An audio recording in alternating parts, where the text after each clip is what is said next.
Welcome to the Open Forum in the Villages, Florida podcast. In this show, we talk to leaders in the community, leaders of clubs, and interesting folks who live here in the Villages to get perspectives of what is happening here in the Villages, Florida. We are a listener-supported podcast. There will be shout-outs for supporters in episodes.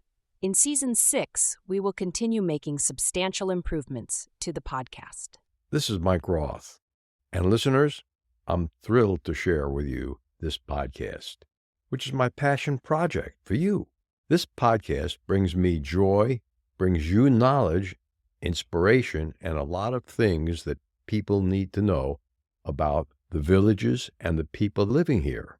Be sure to hit the follow button to get the newest episode each week. Creating this podcast is a labor of love, even though it demands more time that I can easily spare. Now, here's where you come in. You can help us keep the podcast alive and thriving. How? By becoming a supporter. The easy way for you to support us is to visit our podcast webpage, openforuminthevillagesflorida.com, and click on the supporter button at the top of the page, or the purple supporter box on the right side of the page. Even a small donation of $3 to $10 a month makes a big difference. And guess what? You can cancel your subscription at any time. No strings attached. Your support means the world to us. Stay curious, stay inspired, and keep those headphones on. I hope everyone enjoys today's show. This is Mike Roth. I'm here today on Open Forum in the Villages with Mandy Harlan. Thanks for joining me, Mandy. Thank you for having me.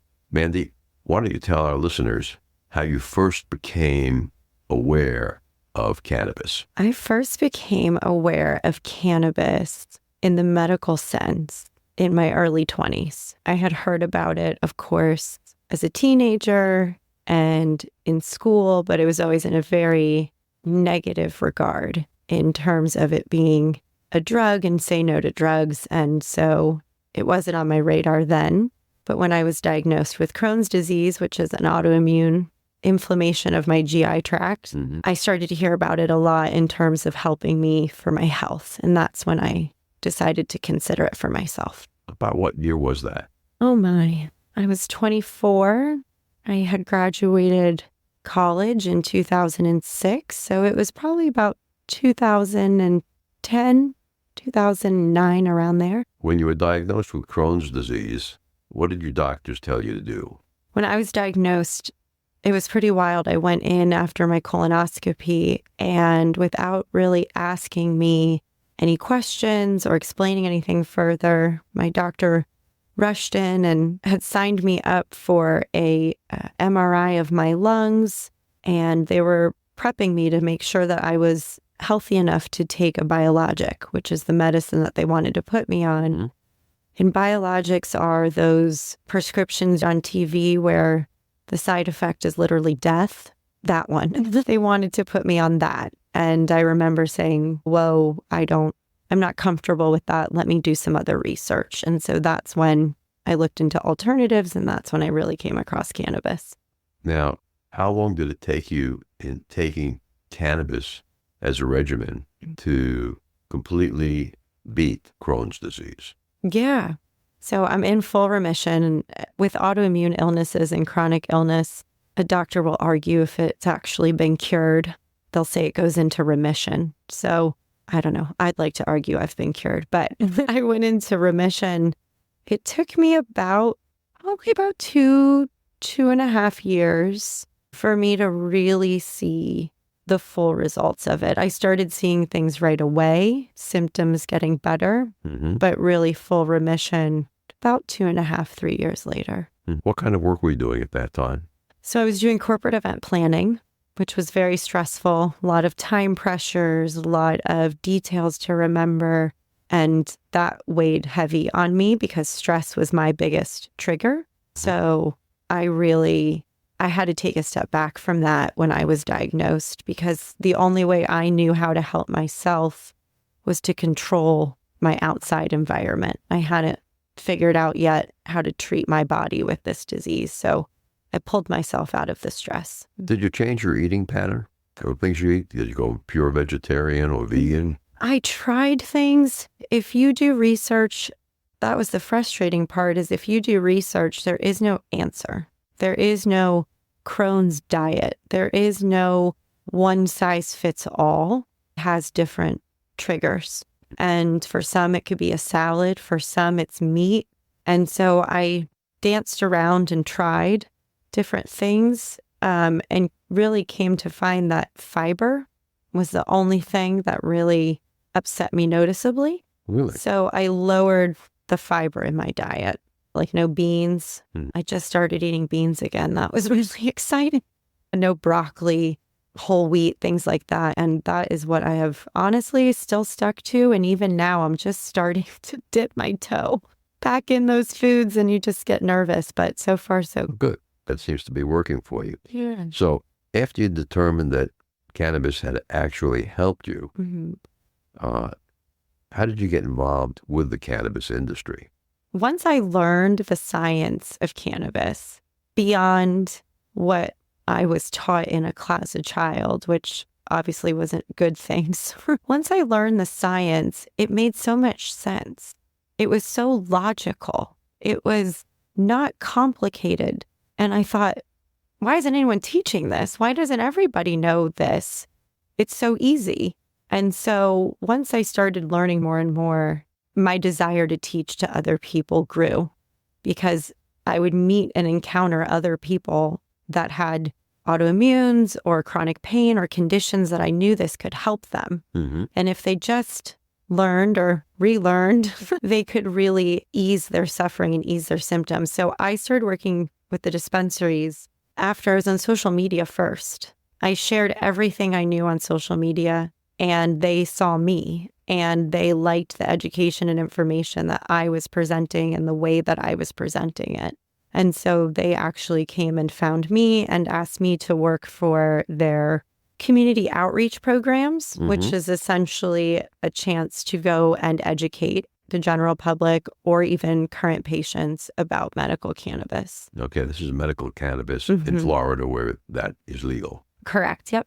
Our medical program. So we have about 800,000 patients in the state of Florida at this point. Our medical program is about 5 years old.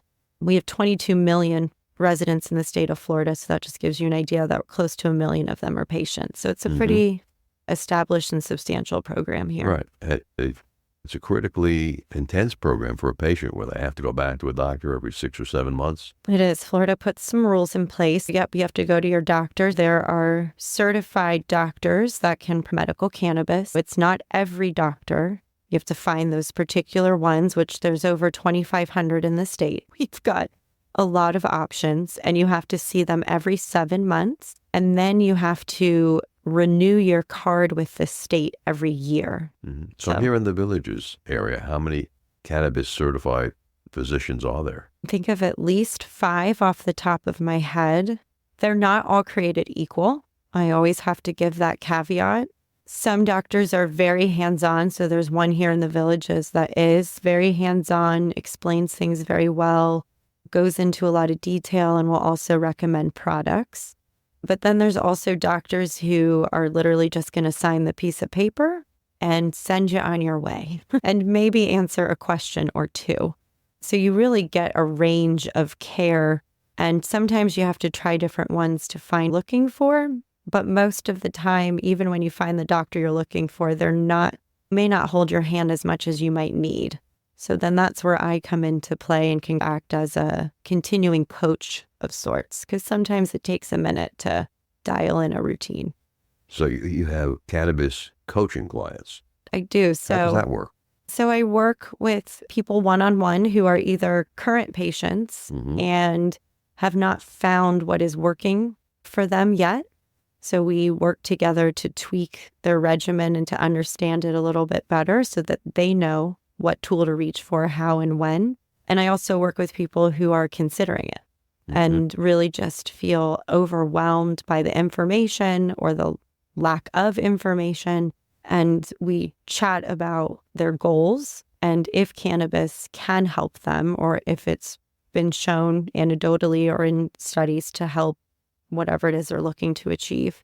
And then I will work with them to do. We hear regularly about the CBD oils in cannabis, and that there were claims that those oils actually work. That's not my opinion. Is it your opinion that they actually work? I hope that it's not only my opinion, but my body is the living example of it. My life is the living example that it works. That CBD works. Yeah. When I first got started in cannabis, of course, THC is what gets you high. It's what gives you the euphoric effect. The hallucinogenic effect of it can. marijuana. Yep, it can. And so that's the sister that everybody knows. That's the popular girl. Yeah, that's the old Mary Jane. That's right. But cannabis actually has 114 different cannabinoids. So in addition to THC, there's CBD, there's CBG, there's CBA. I won't name them all. It starts sounding like alphabet soup. But each one is a unique molecule that has a unique effect on the body. CBD is a massive anti-inflammatory. I say CBD is like nature's Advil, where THC is nature's Tylenol. They're doing different things. One is helping by actually going to the root and the cause of the symptom. The other one is just treating the symptom. So when I first got started, I thought, oh, CBD is bullshit. No, this is just diet weed. Nobody wants this. And the very first convention I went to was a CBD convention.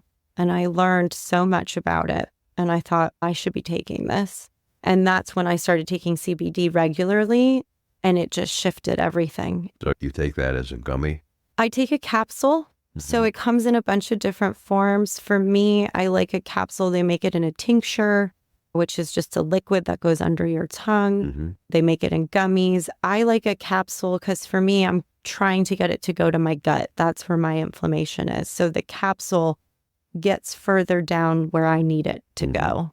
And I take that every day. What is your opinion of the attempt now in Florida to legalize marijuana for recreational purposes? I have mixed opinions, which would probably surprise people. The most important thing to me is access. Whether you're a medical patient, and I think even a lot of people who consume recreationally do so medically without the knowledge of. But when you go recreational in a state, it opens access, which is a beautiful, wonderful thing. It lowers costs and barriers of entry for people to explore the world of cannabis, which is really beneficial for people who might have an ailment but might feel nervous about going to see a doctor about it. Just gives more options and opens more doors. However, it could also change the way the medical program is operated here in Florida.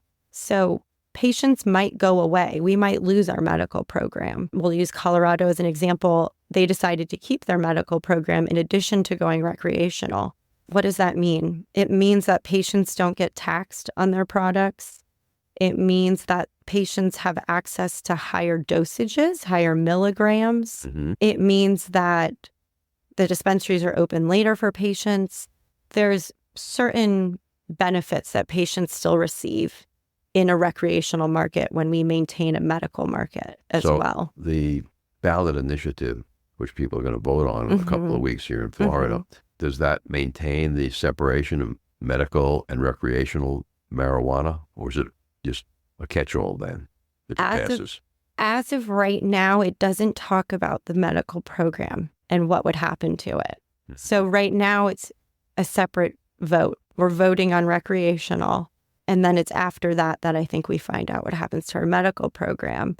But the state of Florida is also supposed to issue 20 new licenses to new dispensaries within the medical program this coming year.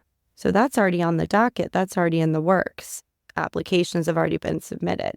It doesn't feel like the medical program would go away, but if rec comes to the state, it just throws some more wood into the fire that we've already got burned, if that makes sense. To me, it doesn't make sense to keep the medical program if, in fact, it's legal statewide.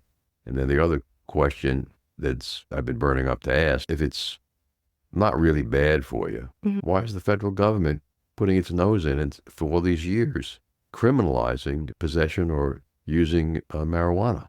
Yeah, it's a great question.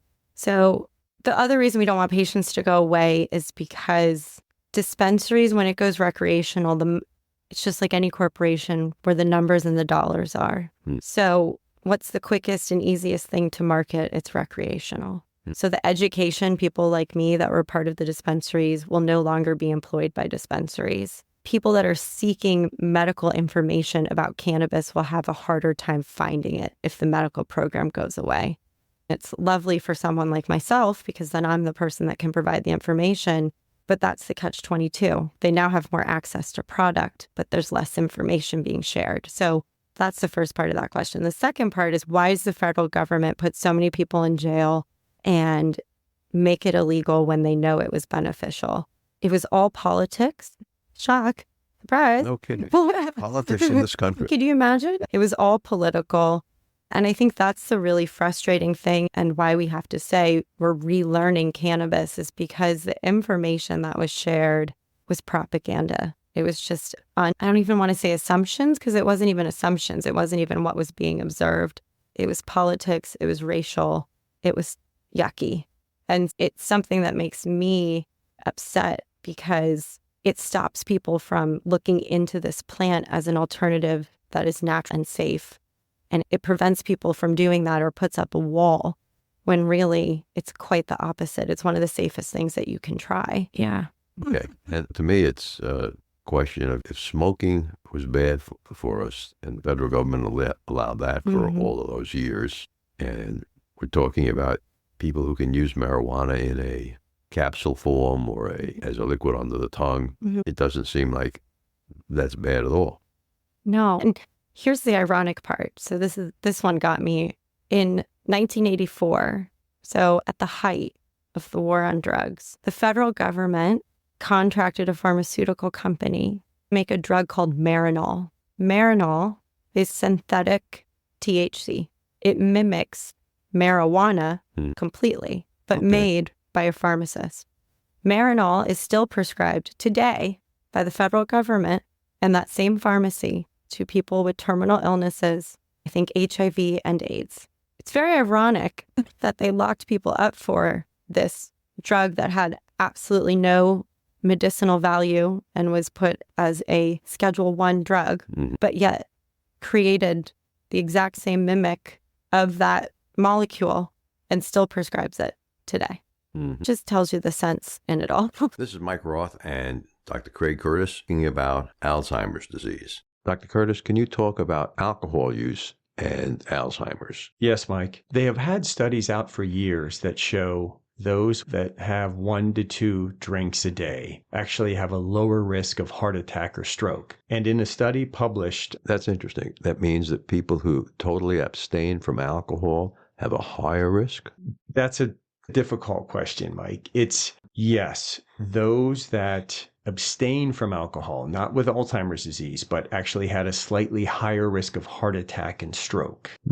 However, so this was a study published in June of 2023 in the Journal of the American College of Cardiology in stress signaling in the brain. So essentially, they had less stress, which we've always known is a risk factor for a heart attack or stroke. But the American College of Cardiology currently is not advocating for the use of alcohol to reduce your risk of heart attack or strokes because of other concerning effects of alcohol on health. With over 20 years of experience studying brain health, Dr. Curtis's goal is to educate the Villages community on how to live a longer, healthier life. To learn more, visit his website, craigcurtismd.com, or call 352-500-5252 to attend a free seminar. A lot of people want to talk about marijuana's use for cancer. Okay, what is your opinion about that?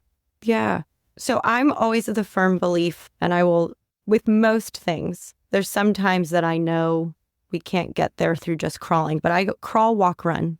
When someone comes to me, even with cancer, we're not jumping into the THC. We're not diving into the deep end right away. We're going to crawl before we run. So I always start someone on a CBD regimen. CBD is your foundation. It's like a multivitamin. Everyone should be on it every day, in my opinion. It keeps your endocannabinoid system healthy. Your endocannabinoid system is in your body. It is what the marijuana interacts with to create relief of symptoms, inflammation, which is typically the cause of chronic pain, anxiety, or stress, same So thing. the CBD taken internally, in your opinion, would be a great analgesic pain reliever. To start, most of the time, that will get us where we need to go because it's reducing inflammation, which is the typical cause of the chronic pain. Sometimes it's not enough. So you stay on that CBD regimen, and then maybe if it's not enough and you're still having pain or you're still not able to go to sleep, then we layer in some THC to that. So for a cancer patient, I would say the same thing. First, the CBD is going to give your body a healthier foundation to stand on while you're going through these treatments, while you're putting your body through this stress. Then if you start having symptoms, because not all cancer patients will have symptoms, but maybe the chemotherapy is starting to make you feel nauseous. Right. Maybe you're starting to get hurdle. some pain. Yeah. And the CBD is not cutting it anymore. Then we'll layer in some THC. The only caveat is if you're having chemotherapy, you cannot consume THC orally, like an edible. It will be processed by your liver. And in doing so, it can negate the effect of the chemotherapy. So no edibles while on chemotherapy, edibles. So instead, you typically do have to go the inhalation route. And that can be with a vaporizer, where it's like an oil. It could be with flour, where you're using a good old-fashioned joint. Okay. They also have dry flower vaporizers now, where it's like a little oven, little portable oven. Good. So there's no combustion. And then usually it's the smoking or inhalation of THC that will stimulate appetite. It will scramble the signal to the brain, and it does so in various ways. And in that scramble, that's where the appetite comes from. That's where the pain relief comes from. So is there any way to use any form of cannabis to get the reverse effect of weight loss? So they actually were playing with, so you've got different classifications of THC, and it's a plant. That's what I always, don't forget it's a plant, just like any other plant that's out there. So if you've got an orange plant, a citrus orange plant, there's obviously different varieties of those citrus orange plants. Cannabis is no different. So just like those different orange varieties might taste different or look different. So there's sativa plants and there's indica plants. Sativa is like a cup of coffee. They wake you up. They make your brain go fast. Indica, think indica in the bed, make you sleepy, tired, and relaxed. Those are the best for pain. Those are the best for appetite stimulation. Sativas, because I think when you have a cup of coffee, sometimes you don't get hungry. Same thing. So sativas will typically cut the edge off of munchies or feeling hungry. There's also THCV. Remember that alphabet soup? Yeah, okay, here we get some alphabet soup. Yeah, now we're up to letter V. So that's another one. THCV is THC, it's just the molecule slightly different. And supposedly they're calling that one the skinny weed because when you smoke it, it curbs your appetite. Don't have it in Florida. We might, again, medically know any medical benefit. I'm sure there are. That's what it's been famous for so far. You'll find it in California and Colorado, but we don't have it over here quite yet that I'm aware of. Now we have a few minutes left, so I wanted to ask you, with the only one ballot initiative coming up for marijuana in November, should people vote yes or no? I think people should vote yes because it's access, it's movement, it is progression. That doesn't mean that there won't be parts of it that have to be tweaked or written out to include medical, or there'll be aspects that we will have to still fight for, but it's access and its legalities that finally say that this plant doesn't need to be criminalized anymore. So I will always say yes to legalization. Good. Now, if our listeners want to get a hold of you after the show to either ask you questions or find out more information, what are the ways they can do that? There's a handful of ways. If you're in the Villages, I run the Villages Medical Marijuana Club, and we meet the second Tuesday of every month, the Lake Meona Recreation Center. And you can find us in the catalog of clubs. We are an official club. We get that question a lot. You're a lifestyle club. Yes, they know we're actually under other. We are under other, which I love because it says we think outside of the box and advocate for ourselves in any way we have to. So there's that. I'm always there, second Tuesday of the month. Are the free samples?